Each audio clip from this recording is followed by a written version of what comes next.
Assalamualaikum, bertemu lagi di channel Sahabat Nusantara.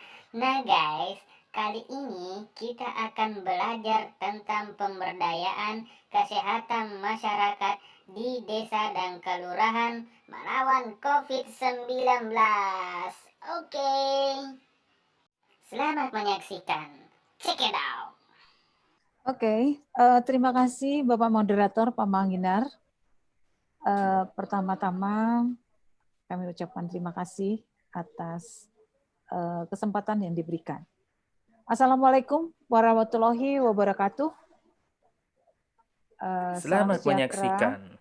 Check it out. Kita semua. Salam sehat dan selamat siang. Selamat siang. Perkenalkan, saya Hana Herawati. Saya dari Direktorat Promosi Kesehatan dan Pemberdayaan Masyarakat, Kementerian Kesehatan.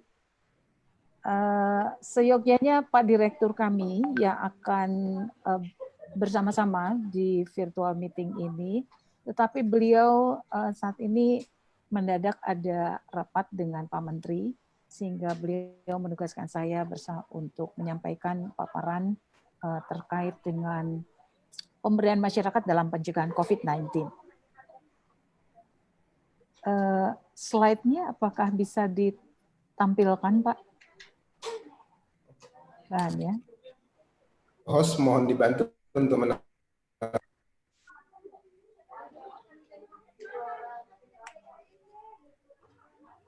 kami persilakan kepada co-host untuk menampilkan, mungkin sekalian menunggu Ibu boleh sampaikan beberapa hal poin sebelum dipersiapkan oleh co-hostnya. Oke, jadi pertama-tama saya salam dulu kepada yang saya hormati Prof. Kemal, Rektor ICU ya, yakni Cyber University, kemudian para pejabat di lingkungan pemerintahan Provinsi NTT, para narasumber yang lainnya, dan para hadirin sekalian.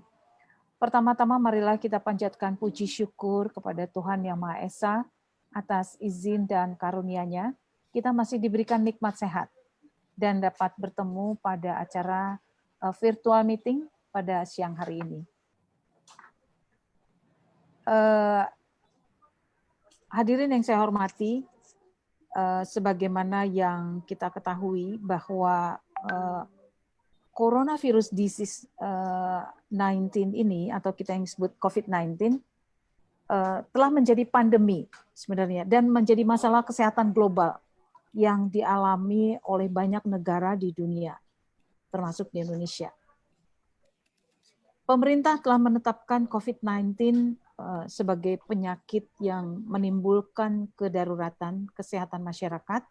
Itu sudah dituangkan di dalam keputusan Presiden nomor 11 tahun 2020. Hadirin yang berbahagia, pemerintah sampai saat ini telah menerbitkan berbagai regulasi, protokol, pedoman, maupun media edukasi untuk menjadi panduan bagi pelaksanaan kegiatan dan upaya pencegahan penularan COVID-19 ini.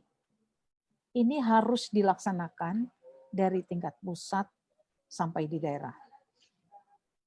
Semua regulasi dan pedoman tersebut perlu diterapkan dan diimplementasikan secara bersama-sama dan bersinergi oleh semua pihak.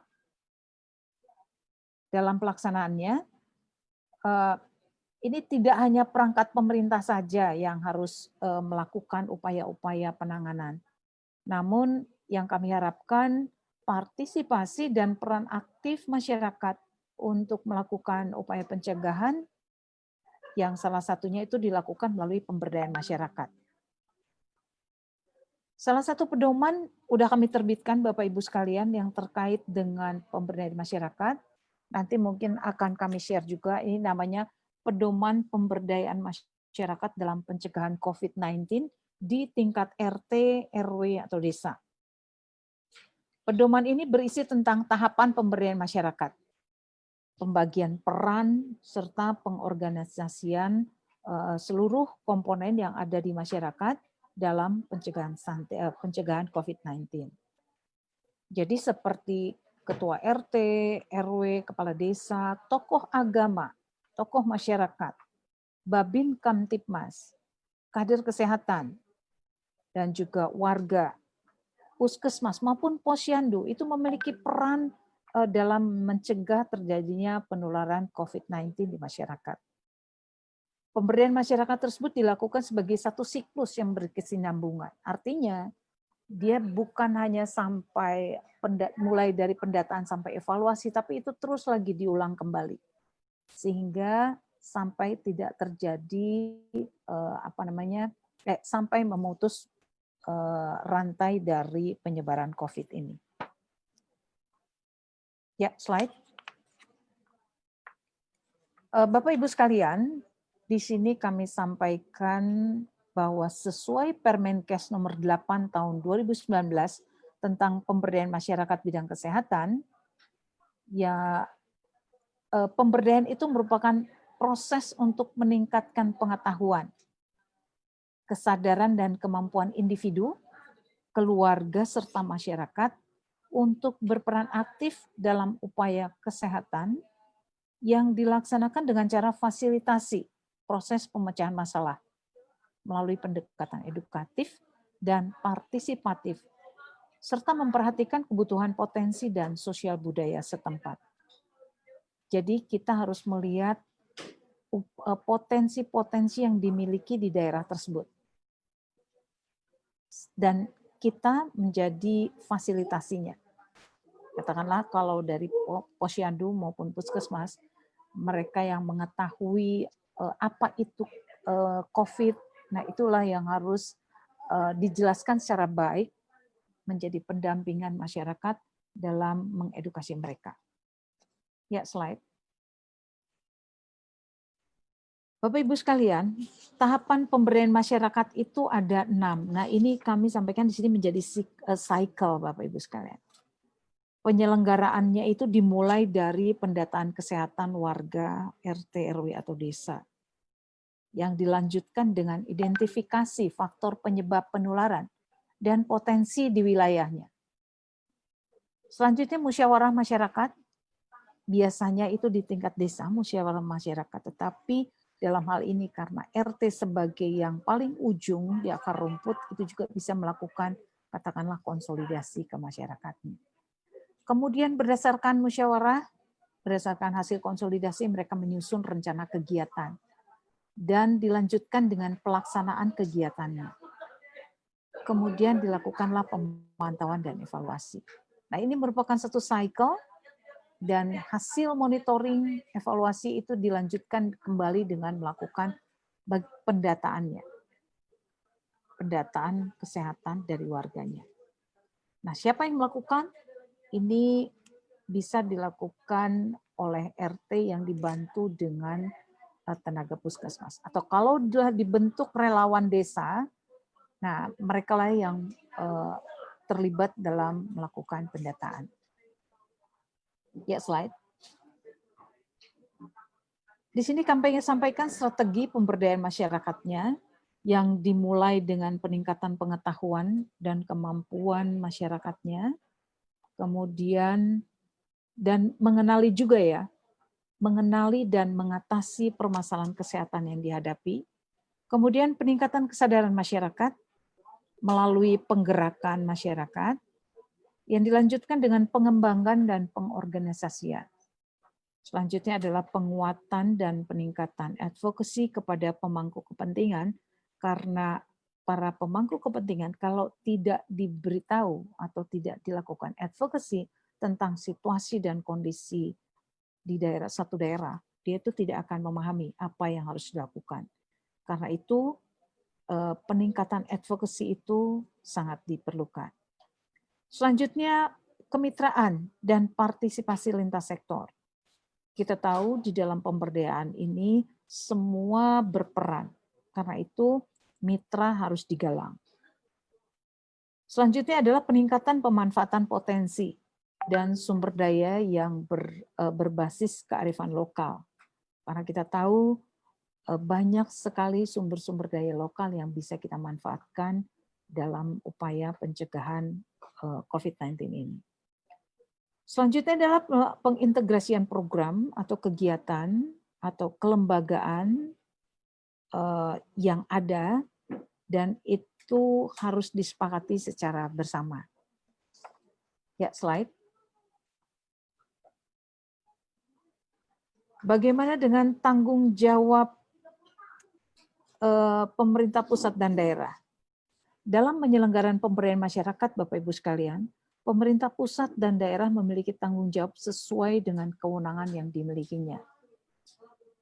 Di pusat, misalnya menetapkan dan sosialisasi kebijakan atau pedoman dan juknis pemberdayaan masyarakat.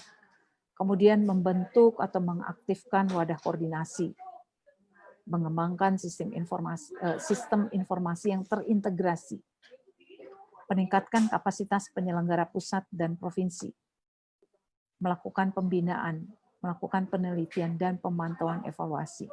Pemantauan evaluasi ini sangat diperlukan Bapak Ibu sekalian karena untuk mengetahui apa yang harus dilakukan selanjutnya. Kemudian di tingkat provinsi, apa yang harus dilakukan? Dia menetapkan dan melaksanakan kebijakan di provinsi. Membentuk, mengaktifkan wadah koordinasi di tingkat provinsi. Mengembangkan sistem informasi, dan lain sebagainya. Dan untuk kabupaten kota, dia juga menetapkan kebijakan tetapi untuk level kabupaten kota. Membentuk atau mengaktifkan wadah koordinasi. Jadi ini semua mungkin bisa di Bapak Ibu sekalian baca. Nah, tapi bagaimana dengan tenaga ahli atau profesional? Mereka itu merupakan individu yang sekaligus masuk dalam kelompok potensial yang memiliki peran yang penting dalam memberikan kontribusi untuk memutus rantai penularan COVID-19. Tidak hanya sebagai pemerhati, tetapi juga yang kita harapkan mereka juga berpartisipasi dalam pemberdayaan masyarakat, sekaligus sebagai anggota masyarakat. Sesuai dengan hal tersebut, Bapak Ibu sekalian, dapat turut menyebarluaskan informasi dan bekerja sama dengan pemangku kebijakan di wilayah terdekat di masyarakat, seperti ketua RT, RW, dan kepala desa di wilayahnya. Serta kita juga bisa mendorong masyarakat untuk mau melakukan upaya-upaya pencegahan COVID-19 ini. Slide. Di sini kami sampaikan tahap pemberdayaan masyarakat dalam pencegahan COVID. Kalau tadi cycle-nya ada 6, dimulai dengan pendataan kesehatan warga. Apa yang harus dilakukan? Dimulai dengan pendataan kesehatan seluruh warga, termasuk warga yang berisiko tinggi. Siapa warga yang berisiko tinggi ini? Kalau dalam upaya penanganan COVID-19, ini ibu hamil, baduta, gitu ya, bayi 2 tahun, kemudian lansia yang mempunyai penyakit penyerta. Kemudian mendata warga yang keluar masuk. Bapak Ibu sekalian, tidak dipungkiri banyak warga yang dari luar yang masuk ke wilayahnya itu juga tidak melapor. Nah, karena itu kita menghimbau warga untuk menginformasikan jika ada orang asing atau warga lain yang datang atau masuk ke wilayahnya itu harus melapor kepada RT atau tetangganya yang melaporkan. Itulah gunanya kita bekerja sama melakukan pemberdayaan, jadi saling menjaga. Kemudian yang kedua adalah cari kemungkinan faktor penyebab penularan dan potensi wilayah. Di sini faktor perilaku bisa dilihat, apakah mereka tidak melakukan tidak menggunakan masker, ataukah mereka jarang melakukan cuci tangan dan lain sebagainya. Ini sebenarnya harus diperhatikan karena untuk mengetahui kenapa dia terjangkit. Kalau untuk non perilaku itu lingkungan. Kemudian juga mendata potensi sumber daya, dananya, sarana prasarana apa yang ada di lingkungan. Misalnya di satu RT dia tidak punya area cuci tangan. Bisa dibangun atau dibuat area tempat cuci tangan di tempat-tempat yang sering dilalui oleh warganya, sehingga warga yang memang lewat itu bisa dengan mudah untuk mencuci tangan. Kemudian musyawarah desa atau RT atau RW. Disinilah dibahas materi misalnya terkait dengan COVID. Kemudian hasil pendataan juga dibicarakan di sini. Kemudian disepakati kegiatan apa yang harus dilakukan. Oke, slide. Selanjutnya adalah menyusun rencana kegiatan. Di sini dibuat jadwal kapan kita mensosialisasikan kegiatan kegiatan yang akan direncanakan. Disusun timeline-nya. Kemudian informasi-informasi tentang COVID itu perlu diedukasi, perlu masyarakat diberitahu. Caranya seperti apa itu yang harus disepakati. Informasi tentang COVID itu harus jelas disampaikan kepada masyarakat supaya mereka juga tidak salah mendapat informasi sehingga mereka agak bingung. Penyebab, cara penularan dan pencegahan harus disampaikan dengan jelas. Kemudian kapan dilakukan edukasi. Kemudian juga sarana edukasinya itu apa yang ada. Kalau misalnya tidak ada, memang itu bisa mereka beli. Dana dari mana? Itu bisa dari dana desa maupun dari gotong royong. Kemudian bagaimana cara mengedukasinya, bisa melalui WhatsApp group atau kalau tidak di desa itu bisa menggunakan pengeras suara dan lain sebagainya. Kemudian disepakati jadwal pelaksanaan, sasaran, dan rencana anggaran. Dan tak lupa adalah penanggung jawabnya, siapa yang melakukan. Kemudian melaksanakan kegiatan, itu harus dilakukan sesuai dengan jadwal. Kemudian kegiatan itu harus dicatat dan dilaporkan, Bapak Ibu sekalian. Pelaporan itu dilakukan dari yang paling bawah, dari RT, RW, desa, sampai ke kelurahan dan kabupaten kota. Kemudian bagaimana pemantauan dan evaluasi itu tetap harus dilakukan. Siapa yang melakukan, itu nanti ada pembagian tugas. Bapak Ibu sekalian. Maaf sebentar menginterupsi Bu, ada beberapa peserta yang belum mute, suaranya mengganggu suara, minta tolong semua partisipan untuk mute suaranya supaya tidak mengganggu materi. Terima kasih. Mari Ibu, silakan Ibu. Terima kasih Pak. Selanjutnya,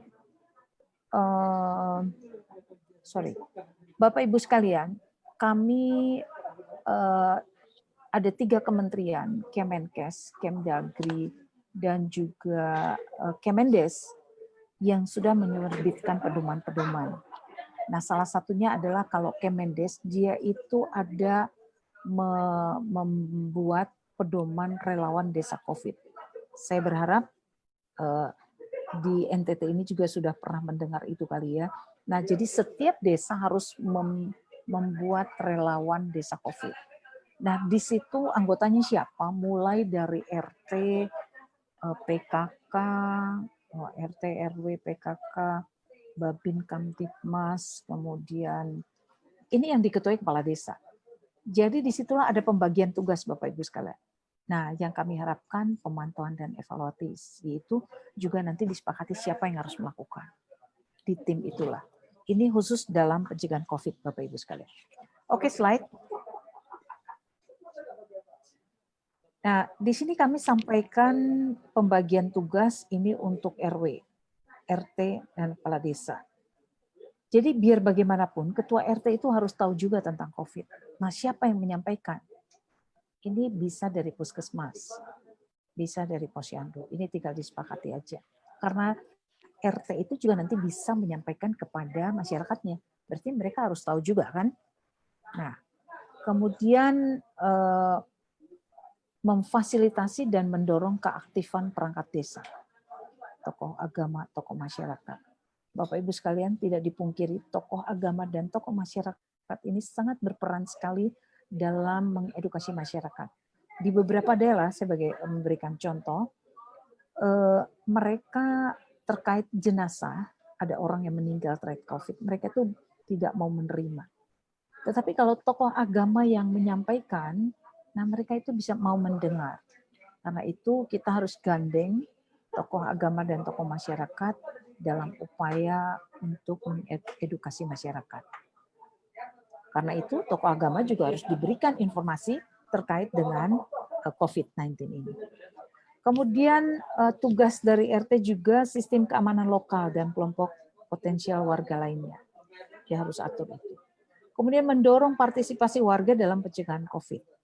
Bekerja sama dengan puskesmas, utamanya dalam melakukan pendataan. Jadi kalau mereka udah membentuk relawan desa COVID, RT ini juga bisa yang menjadi bagian daripada relawan itu, mereka bisa menyepakati siapa yang harus melakukan pendataan, nah dialah harus bekerja sama dengan puskesmas. Karena puskesmas dalam hal ini yang bisa mengetahui, oh oke, si A adalah, kalau OTG kita semua mungkin juga bisa OTG ya Bapak Ibu sekalian. Tapi orang dengan pemantauan yang menjadi ODP atau PDP, nah mereka inilah yang bisa mengetahui awal. Setelah itu baru dirujuk ke rumah sakit. Kemudian membuat alur pengorganisasian pemenuhan logistik dan penggalangan donasi bagi warga yang melakukan isolasi mandiri. Maksudnya begini Bapak Ibu sekalian, kalau di satu RT itu ada keluarga yang sedang melakukan isolasi mandiri, berarti dia itu tidak bisa melakukan apa-apa kan, karena harus isolasi. Bagaimana dengan kebutuhannya? Makan, itu dari mana? Karena mereka nggak bisa keluar.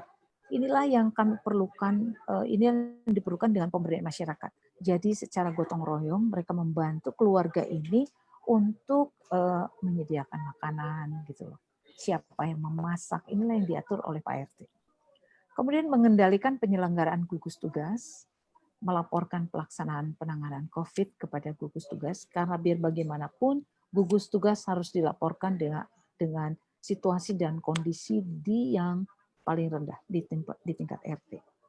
Kemudian melakukan pemantauan mobilitas warga. Banyak warga yang datang dan keluar di areanya. Dia harus bisa pantau. Jangan-jangan dianya juga orang yang sakit gitu loh. Supaya tidak ada penyebaran ke yang lain.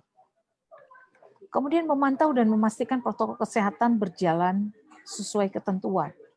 Bagi beberapa masyarakat misalnya yang tidak mau menggunakan masker atau mereka lupa membawa masker, nah ini bisa ditegur dengan cara baik sehingga dia paham dan dia harus menggunakannya.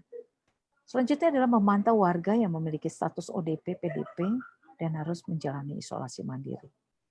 Kemudian menyiapkan alternatif menyiapkan alternatif lokasi dan fasilitas isolasi mandiri. Bapak Ibu sekalian, kalau kita mengacu kepada pedoman yang dikeluarkan oleh Kemendes, setiap desa itu harus menyiapkan alternatif lokasi memang. Dari mana dananya? Artinya lokasi untuk isolasi mandiri. Dari mana dananya? Semua ini bisa menggunakan dana desa Bapak Ibu sekalian. Jadi Kemendes itu sudah diberikan, sudah mengeluarkan satu edaran bahwa semua perangkat desa itu bisa mengalokasikan dananya untuk upaya pencegahan COVID. Ya, slide. Nah, bagaimana ini peran dari tokoh agama maupun tokoh masyarakat dalam upaya pencegahan COVID? Dia menyampaikan informasi pencegahan COVID kepada warga melalui pendekatan budaya atau agama. Ini biasanya cepat masuknya Bapak Ibu sekalian. Kalau kami di promosi kesehatan selalu menggandeng para tokoh agama dan tokoh masyarakat. Nah, yang kita harapkan tokoh agama ini memasukkan materinya di dalam ceramah atau tausiah yang diberikan. Kalau di NTT, para pendetanya juga bisa digandeng. Atau penatua-penatua di daerah. Kemudian mengajak warga berpartisipasi dalam upaya pencegahan COVID-19 dan membantu kepala desa atau lurah, RT RW untuk mengedukasi masyarakat. Juga melakukan penertiban dan pembatasan berskala untuk tempat ibadah sesuai dengan ketentuan dan peraturan yang berlaku. Berkoordinasi dengan forum kerukunan umat beragama. Ya, slide. Bagaimana dengan sistem keamanan lokal? Nah, saat ini sudah ada Satlinmas, itu adalah Satuan Perlindungan Masyarakat. Dan dia memang harus bisa juga menyampaikan informasi pencegahan COVID. Karena itu mereka juga harus dibekali, artinya yang umum-umum saja. Kemudian membantu penegakan disiplin masyarakat. Tidak dipungkiri Bapak Ibu sekalian, masih banyak orang yang berkerumun Mereka juga tidak mau melakukan menjaga jarak. Nah, ini adalah penegakan disiplin ini sangat diperlukan. Tetapi dengan cara yang baik, menegur jika ada masyarakat yang berkerumunan. Waktunya Kemudian, tinggal 5 menit lagi, Bu. Oke. Oke, baik. Kemudian membantu melakukan pengamanan wilayah. Slide. Bagaimana dengan kader kesehatan dan puskesmas? Ini menjadi ujung tombak Bapak Ibu sekalian dalam informasi terkait dengan edukasi. Apa yang harus disampaikan? Jadi harus bisa menyampaikan informasi pencegahan kepada kader, pendorong partisipasi masyarakat. Untuk apa? Melakukan kebersihan diri, kebersihan rumah, kebersihan lingkungan, dan melaksanakan pembatasan kontak fisik atau jaga jarak. Dan membantu kepala desa untuk memenuhi kebutuhan logistik bagi warga yang melakukan isolasi mandiri. Demikian juga puskesmas harus membantu kepala desa atau RW/RT dalam menganalisa data Bapak Ibu sekalian.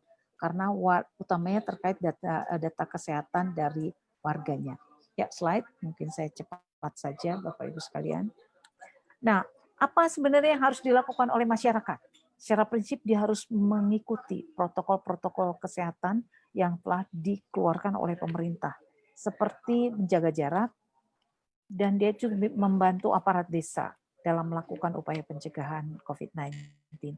Kemudian juga saling mengingatkan sesama warga untuk menjaga kebersihan, menjaga keamanan, dan lain sebagainya. Jika ada warga sakit, segera melapor. Jadi ini untuk saling membantu.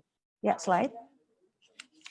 Kemudian ada pengorganisasian masyarakat, ini biasanya dilakukan oleh Ketua RT.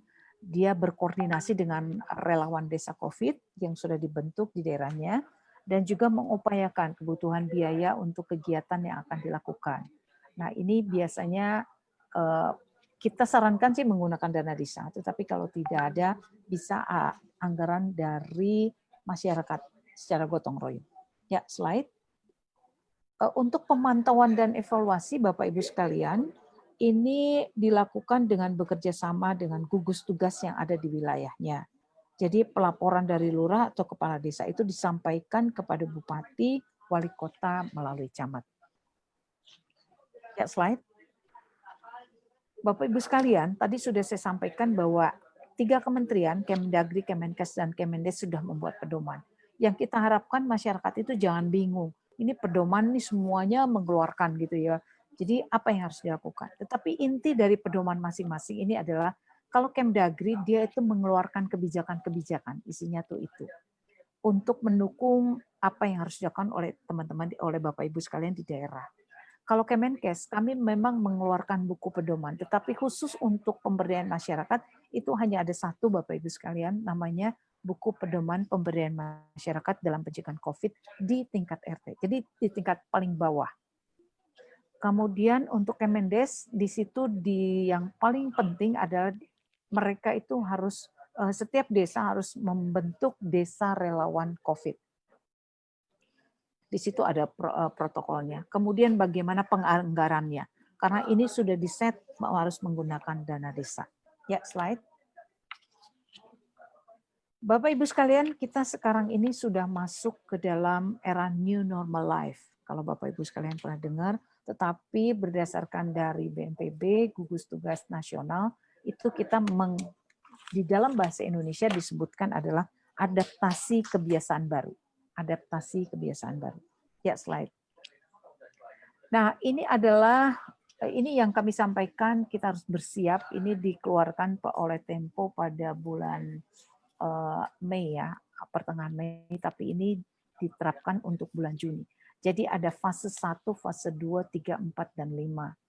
Jadi itu sebenarnya dihubungkan dengan pemulihan ekonomi. Tapi dari sisi kesehatan kita tetap harus melakukan protokol-protokol kesehatan seperti jaga jarak, cuci tangan, pakai masker, jangan berkerumun. Nah, itu tetap harus dilakukan. Tapi kalau misalnya bagaimana membuka mall misalnya, nah itu ada aturan mainnya Bapak Ibu sekalian. Ini nanti bisa dilihat di dalam slide ini. Ya, lanjut. Bapak Ibu sekalian, dalam mempersiapkan new normal life, Kemenkes telah menerbitkan peraturan-peraturan berupa peraturan Kementerian Kesehatan dan surat edaran Kementerian Kesehatan. Peraturan ini adalah sebagai acuan bagi pihak-pihak terkait sesuai dengan ketentuan, terutama agar semua pihak itu dapat beradaptasi melalui perubahan pola hidup pada situasi COVID-19 ini.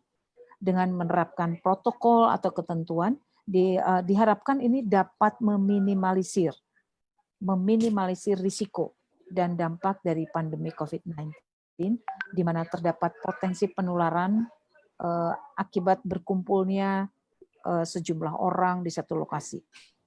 Bagi aparat yang melaksanakan tugas maupun yang berhadapkan langsung dengan masyarakat. Jadi saat ini memang kami masih terus menyusun protokol kesehatan itu mengacu pada tatanan. Misalnya di institusi pendidikan, apa yang harus dilakukan? Di institusi pelayanan kesehatan, nah apa? Atau di tempat umum, bagaimana? Ini masih berproses Bapak Ibu sekalian. Jadi kalau sudah selesai, pasti kami akan sosialisasikan dan akan disampaikan ke semua sektor. Mungkin itu saja Bapak Ibu sekalian yang dapat saya sampaikan terkait dengan pemberdayaan masyarakat dalam pencegahan COVID. Kiranya apa yang saya sampaikan dapat bermanfaat dan mohon maaf jika ada kekurangan selama saya menyampaikan paparan ini. Sekian Bapak Ibu sekalian. Wassalamualaikum warahmatullahi wabarakatuh. Assalamualaikum warahmatullahi wabarakatuh. Terima kasih Ibu Hana Herawati dari Direktur Promkes dan Pemberdayaan Kemenkes. Terima kasih sudah menyampaikan materinya. Ada beberapa pertanyaan, langsung saja Ibu saya baca Ibu yang tadi Ibu sudah menekankan tentang pentingnya kerjasama antar lintas sektoral. Ibu tadi menggarisbawahi tentang pentingnya peran serta pemuka agama, pendeta, ustadz, dan yang lain. Ada pertanyaan dari Ibu Fitri Cahyana yang mengatakan bahwa bagaimana kalau orang sudah datang petugas kesehatan untuk periksa, untuk isolasi, tetapi mereka melawan dan tidak mau, apa yang harus dibuat? Sudah 2 minggu didekati oleh petugas kesehatan, tidak mau juga. Itu mungkin nanti kalau seperti kita lihat di Surabaya, datangkan aja polisi dengan senjatanya, pasti orang, mungkin pendapat Ibu mungkin berbeda. Yang kedua ada pertanyaan, kenapa tidak dijelaskan di situ peran secara spesifik PKK itu, apa sih perannya yang bisa dikerjakan untuk kegiatan ini? Peran siapa? Sorry Pak. PPK. Oh, PPK. Kalau saya tidak salah pengertian PPK itu ya di kecamatan kegiatan partisipasi apa namanya Bu, yang di PPK di kegiatan pemberdayaan di kecamatan yang biasa ada itu PPK. Saya kurang paham persisnya PPK ditulis di situ. Dan ada satu lagi yang ketiga ini, apakah sama desa relawan COVID dengan dasa wisma untuk komorbid, apa beda? Desa relawan COVID sama atau tidak dengan dasa wisma untuk komorbid? Mungkin yang 3 itu pertanyaan yang kami rangkum dari chatnya Ibu. Silakan Ibu. Oke. Terima kasih Pak Moderator, Pak Manginar. Terima kasih buat Bapak Ibu sekalian yang sudah menyampaikan pertanyaannya. Mungkin ini dirangkum oleh Pak Manginar. Jadi memang benar banyak juga orang yang tidak mau. Udah diberitahu juga mereka tetap aja keras kepala gitu ya. Ini karena apa? Sebenarnya karena mereka memang tidak memahami dengan baik apa itu COVID-19, penyebabnya, bagaimana dampaknya. Karena itulah yang kita harapkan tokoh agama, tokoh masyarakat ini perlu kita gandeng. Karena kalau dari kita dari sisi kesehatan mereka paling nggak akan mau dengar kali ya. Tapi kalau dari tokoh agama mudah-mudahan sih itu bisa. Kalaupun udah nggak bisa juga, ya bagaimana caranya ya? Apakah kayak tadi Pak Manginar bilang, panggil aja polisi gitu ya? Tapi tidak.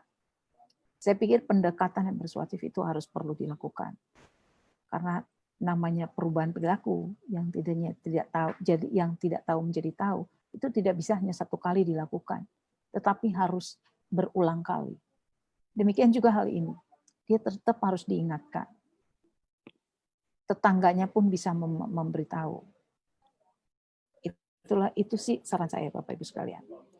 Nah, yang kedua adalah PPK. Saya sebenarnya tidak paham banget PPK itu apa ya. Mungkin maksudnya Ibu di sini PPK ya seperti organisasi masyarakat yang ada di kecamatan mungkin Ibu ya, saya juga kurang bukan. tahu. PKK? Bukan Mungkin PKK. saja kali PKK, tapi ditulis itu kita anggap saja PKK Ibu. Ya, kalau PKK, ini juga hubungannya dengan poin 3 yang relawan desa COVID, apakah sama dengan desa Wisma.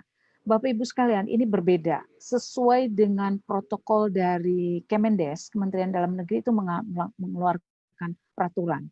Jadi semua desa, dia bilangin harus membentuk namanya relawan desa COVID. Semua anggaran yang dibutuhkan untuk relawan ini itu bisa di-cover dari dari anggaran dana desa. Kalau desa Wisma kan beda. Gitu loh. Jadi relawan desa COVID ini terdiri dari siapa? Ini diketuai oleh kepala desa, Bapak Ibu sekalian. Di dalamnya itu ada RT, RW, PKK, ada juga bidan, puskesmas, Babin Kamtipmas, itu banyak. Ada beberapa unsurnya, saya lupa. Nah, nanti mungkin saya akan kasih ke Pak Hiron ya, supaya nanti bisa di-share ke Bapak Ibu sekalian terkait dengan protokol dari Kemendes ini. Karena terus terang kami sekarang eranya bersinergi kan Bapak Ibu sekalian ya, bekerja sama. Jadi kami dari Kemenkes, Kemendes dan Kemendagri itu untuk COVID ini udah intens banget deh. Sehingga di daerah itu bisa paham banget. Nah, disinilah jadi di tim relawan COVID ini yang terdiri dari berbagai unsur, itu ada tugasnya Bapak Ibu sekalian. Jadi di dalam buku itu nanti juga saya akan sampaikan, nanti bisa dibaca apa tugasnya. Karena nggak mungkin juga di sini nanti lama. Saya akan kirim aja nanti filenya. Ya. Yang terakhir sekali Bu dari pertanyaan ini. Kalau orang menolak isolasi ada dasar hukumnya nggak yang bisa dikenakan Ibu? Begitu pertanyaannya. Wow, dasar hukumnya ya, menolak isolasi. Kalau dasar hukumnya, saya akan cek nanti ya Pak ya, karena saya tidak tahu dasar hukumnya. Tetapi secara prinsip, kalau kamu tidak mau isolasi, tapi kamu nanti menyebarkan ke orang lain itu gimana?